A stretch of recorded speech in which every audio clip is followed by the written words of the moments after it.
Hi submarine friends.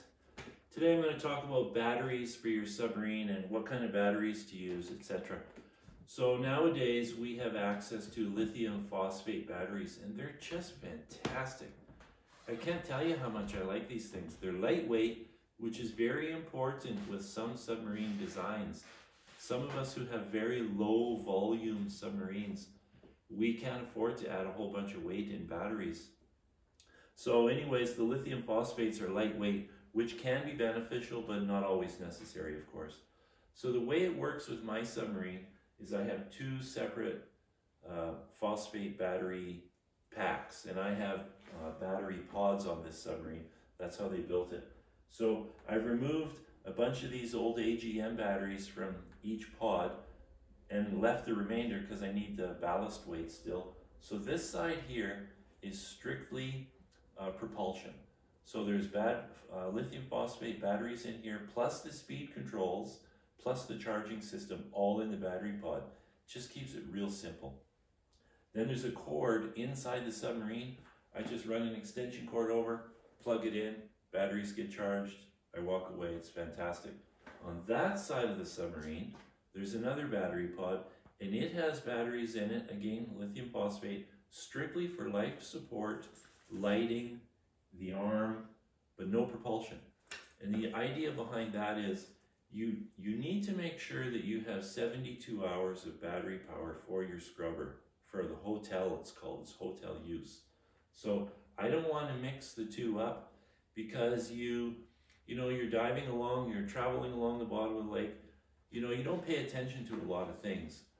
So with batteries, you don't want to run your system low and then be stuck with not enough for life support in the event of an emergency. So I separate the two. Plus, you can't intermingle these battery packs. You can't take power from this pack and use it on that side and vice versa.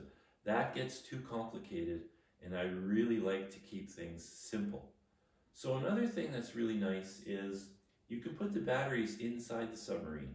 So you don't actually need battery pods anymore, which is a big saver when you're building a submarine with the cost of building.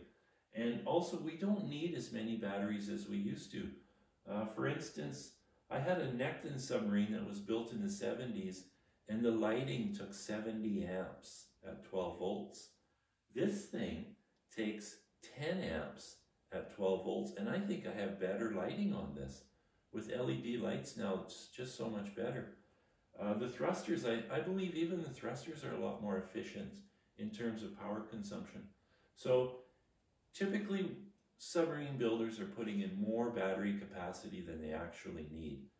I would say if I was building and designing today, I would build for full draw for 2 hours. That would be plenty, except for life support, of course. You gotta maintain 72 hours for your life support. But for propulsion, lighting, arm and everything, 2 hours, full use, full throttle. I think that's lots. I don't know if I ever dive more than 2 hours at a time. That's quite a long time. So you can put them inside the hull, that's how I would build.